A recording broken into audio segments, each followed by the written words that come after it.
up, guys? Rain here. Just want to introduce you guys to this channel. This is Late Night with Rain. Some of you may know me from Late Night with Axe and Rain, but due to complications, it is now Late Night with Rain because the other guy, never serious, never wanted to be serious, always thought it was a joke. So here we are, making our own channel, making success on our own. Fly solo. So just want to welcome you guys to this channel. If you guys watching still, if you know me from Axe and Rain, welcome to my own special area on YouTube where I could be alone, where I could talk my own, where I don't have to listen to other people's opinions but my own, unless you guys comment. Hope you guys like that intro I just made. Quickie, quick intro. Using the YouTube audio library. It's not gonna get me banned from YouTube.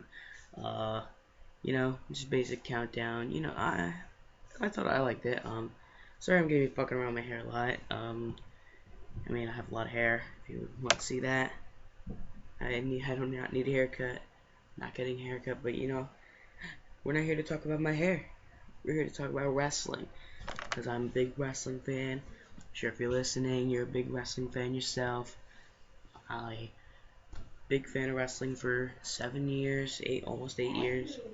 My favorite right now, one of my favorites at the moment, currently in the WWE, Roman Reigns, Ambrose, Debray, Ziggler, Cesaro, Bray, all the good guys, all the good wrestlers, great wrestlers, Rollins also. All around favorite of all time, my boy CM Punk, Christopher Daniels, from probably my favorite wrestler that's never been in WWE, Finn Balor or Prince Devitt, Kevin Steen, Kevin Owens. Let's go with a little Shinsuke Nakamura. Learned about him over the course of the past few months. Been hooked on him since. He's a great wrestler, phenomenal, amazing.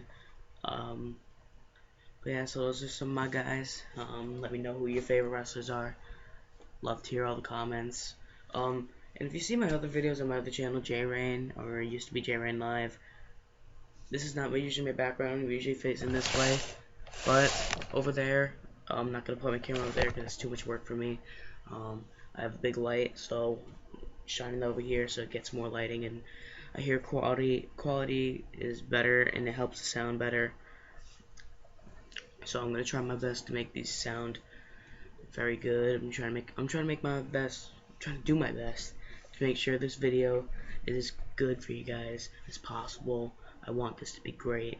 So let's get started. One of the main topics I was really looking to talk about was NXT TakeOver R Evolution. Phenomenal show. Fantastic. Not one complaint. Throughout the whole show, I just loved every part of it. Kevin Owens' debut. Finn Balor's paint. The main event. Wow. I was just wow the whole time. I was in shock. I'm at a loss for words right now. This is off the top of my head. I really didn't prepare for this. I didn't know what I was going to talk about. Well, besides our evolution. I'm sorry. But the main part of the show that I really loved was seeing Kevin Owens, because I've been watching him for 2 years and maybe. Really got into the indies this year, but I've known about Kevin Steen and his work and Rick Navarre and all, so I did know about him and I did watch him. But now I'm really just getting to see him live in action. It's just amazing. Man, the guy's awesome. He's probably one of my favorite wrestlers ever. He's just great. I love everything about him. He won his first match against CJ Parker and he broke his nose the first night. I thought that was hilarious because, it's your WWE debut and you got Kevin Steen in the ring, or Kevin Owens. Oh, shit, I'm trying to stick with saying the WWE names because they've given their WWE names for a reason. So I'm trying to. It slips. I'm sorry. So Kevin Owens, I got it right that time. Kevin Owens, he's just a monster. Well, not really, but you know, he's just a beast in the ring. He's great, great worker, and I just love when he did the cannonball into the corner. He just went flipping. I thought that was a great way to debut. And when he did the senton over the rope, I thought that was awesome too. I mean, you don't really see a guy his size do that stuff, so it's great to see something different. I hope he does a 450 splash. I will love it if he does that. Next thing that happened was the Lucha Dragons beat the Vaudevillains. I really didn't care for that match as much because I just really don't care for the Vaudevillains or Sin Cara and Kalisto. They're great. Both of the teams are really good. Unico, now Sin Cara, Kalisto coming from, you know, all around the world. This is great. Kalisto is an amazing performer. I haven't seen anybody like him in a long time. Vaudevillains, great gimmick, great character, you know, very original. Never seen anybody like them. But you know, everybody was rooting for the Vaudevillains to win, though. And I really didn't care. I would have been happy if the Vaudevillains had won, but I also would have been happy if when Sin Cara and Kalisto won. So it was, I guess it was a good match for what it was. Then it was Balor and Itami versus the Ascension. Great match. I loved when Itami went for the GTS and everybody marked out because everybody wanted to see the GTS and him claim his move back. At least he's taking the running knee back. I mean, I really didn't know that it was his move to begin with because, like I said, I really only got into the Indies this year, except with the exception of Kevin Owens. When I found out Kenta was the reason, was the one who created the GTS and the running knee, I was pretty surprised. Just like when I found out Dean Ambrose's lariat, his rebound lariat, was Nigel McGuinness's. Nigel McGuinness is amazing. So it's cool to see that these wrestlers in WWE are making these moves famous, and it's sad that some of these guys aren't even given credit. Because, you know, Kenta, you know, from what I hear, he was great in the Indies, and I really didn't know. I really didn't even know how Kenta was until, like, the day he was signed. And I'm going to be honest, I'm not going to be one of those assholes that says, oh, I know about him for a long time, yeah. No, I'm not like that. If I don't know about someone, I'm not going to know about someone. I'm not trying to be fake and all, you know? So, Balor came out with the paint, and I went ballistic. It was amazing. I already started working on a custom figure of that. Because if you don't know, I do customize some figures. People tell me I'm really good.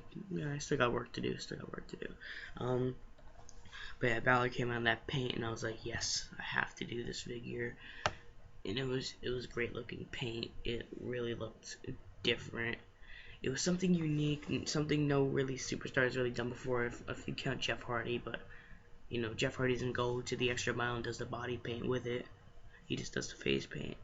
And plus, some of Balor's paints are themed, like most of his, like his Carnage one from Wrestle Kingdom, his Bane one, which is pretty cool. I think that was one of my favorites, and the Joker, and his Venom and his Anti-Venom, which I also made 2 custom figures of. I might show those in another video. You don't know. Never know with Rain. But yeah, it was a great match. I really liked that Balor actually did the inverted DDT, which was also known as the Bloody Sunday, which I think was actually the reverse version of the Bloody Sunday. So it was pretty cool, you know, a great match. The Ascension, people say the Ascension's boring. I kind of have to agree with them. The Ascension's kind of boring now. So hopefully when they're on the main roster, they're not as boring. You know, these guys are gonna be the next, you know, I guess face of the tag division, heels of the tag division. We don't know. But they're destined for something good, and hopefully when they're on the main roster they actually do something good, right? I mean, I like the Ascension. They're pretty good. Connor has had a big change in the past few years from being on NXT to now. It's pretty cool, so I'm glad they did something with Connor. With Victor, I mean, I guess he's good. I really didn't see much of him. I mean, you never really see him in singles action. You really just see Connor and Victor together as a tag team. I love their finisher, the Fall Man. That's a great finisher. even though it's really just, you know, what is it, clothesline and then a knee chop like Corey Graves does. Oh yeah. After this match, I'll talk about Corey Graves. But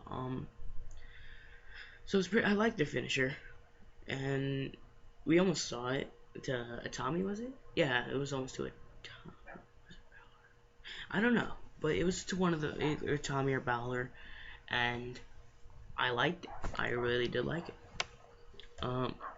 It's probably one of the coolest tag finishers, like could be in history if the Ascension gets far, but still I think the Doomsday Device is going to be the best tag finisher, or the Team 3D. Get the tables. But yeah, we're not talking about Team 3D. We're talking about the Ascension. With the Ascension, when they're called up, I think they're gonna be tag champions right away. I have no doubt in that. They're gonna be the next tag team champions after Miz and Mizdow. I would like to believe. So good luck to the Ascension on the main roster. Hopefully they debut soon. As for Balor and Tommy, they should be debuting sometime next year on the main roster. So we'll see how that plays out. The next match was Baron Corbin versus Ty Dillinger. Not much I have to say about that. 41-second match. Bull Dempsey, Baron Corbin stare down. Can't wait for that match to happen. It's gonna be phenomenal. Charlotte versus Sasha Banks. Some of my friends, I'm not gonna mention their names because I don't think they want to be mentioned, because then they're gonna get hated on for no reason. I'm over exaggerating. I don't want to mention their names right now. They say Sasha's not good. She's not the best. She needs improvement. I'm gonna agree with that. She does need improvement, but I'm not gonna say she's not good. I'm not gonna say she's terrible. I'm gonna say she's decent. I like Sasha. I like her. Oh yeah, I'm not a big fan of her gimmick, but I do like her style. So definitely, she is decent in ring performer. And that match she put on with Charlotte was pretty damn good. Charlotte, great performer. Really love her ring work. Glad that she's using the Flair name, carrying on the tradition, even though she looks just like her father to me. It's crazy that I just see Ric Flair right when I look at her. Not even by calling her Charlotte Flair. It's just, I just see Ric Flair in her. But yeah, other than that, Charlotte, I thought Charlotte was going to lose so she can come to the main roster, but obviously, she still got some time. There was backstage talk about why the hell she lost at the Raw. There was no sense behind it. So hopefully people forget about that before she gets called up to the main roster, because that's something you really don't want to remember. That stupid loss that didn't make sense at all. So that was a really good match, especially for a Divas match, because the Divas don't usually get time to show off their abilities and really show what they're capable of. And I think if the Divas in the WWE roster did have that opportunity to, there'd be much better matches and a much better Divas division. I'm getting a message from my friend. I'm just gonna answer this real quick. Sorry to interrupt you guys. Yes, I was recording. Yeah, I was recording.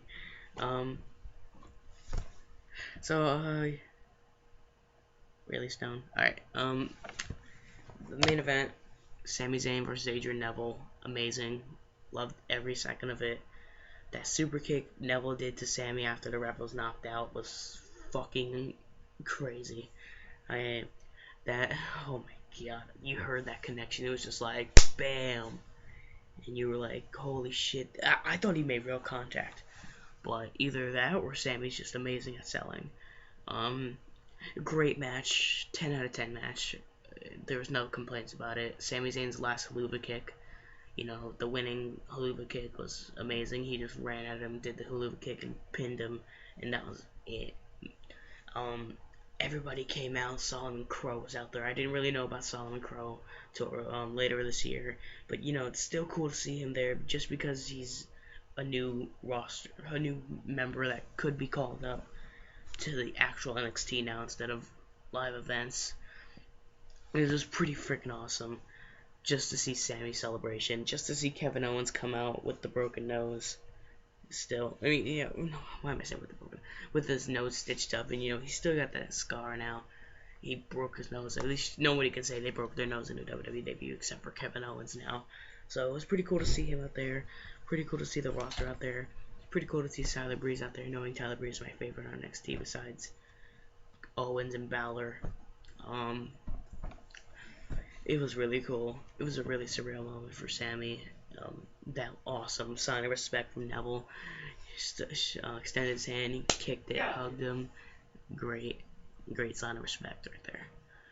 Great match between the two. Glad Neville didn't have to turn fully heel to do this match. And then the greatest heel turn in NXT history happened. Kevin Owens. Damn, that dude powerbombed Sammy. He could have killed that guy right there. I cannot wait for this feud. I cannot wait. This is going to be the best feud in NXT history. I'm calling it right now. Great show. Great matches. Sucks to hear that Corey Graves had to retire in the pre-show. I heard he was a great in-ring competitor. I never really watched him. So, it sucks because the dude's 30 years old. I mean, he still had a whole career ahead of him. And it's really sad that he had to retire. But we can't do anything about that. We just really can't. Nobody wants to see anybody retire. Even if I never even seen Corey Graves have a legit match that was not against Yoshitatsu, it just bothers me to see anybody retire, no matter what company, no matter what. No matter even if I like them or not. I do not want to see wrestlers retire. Because, these people work so hard to get where they're at now just to retire. Daniel Bryan on the verge of retiring. So we don't know what's going on with him. And I don't want to see anybody retire. As of right now, I do think NXT is doing much, much, much better than WWE. Yeah, it was a quick change of subject, but I just feel like getting that opinion out there right now. NXT is definitely doing a lot better than WWE. TLC was a great show, but NXT TakeOver was much better. WWE is gonna have to do a lot of scheduling and a lot of storyline work to par up to that NXT show, because NXT show seems more of like wrestling than sports entertainment to me. I mean, you look at WWE and you're like, oh, that's just sports entertainment, it's not good wrestling. And then you look at NXT and like, wow, Triple H does this. So when Triple H takes over to WWE, I do think it's going to benefit WWE much, much. It's going to do a lot for WWE. So hopefully Triple H does eventually take over soon, and he's going to choose the right guys for the main event. Like, hopefully we get Ziggler back in the main event. Hopefully we get, guys like Ambrose. Hopefully we get Rollins. Hopefully we get Reigns in that main event. Hopefully we get some good NXT call-ups. We want those call-ups. We want Neville up on this roster.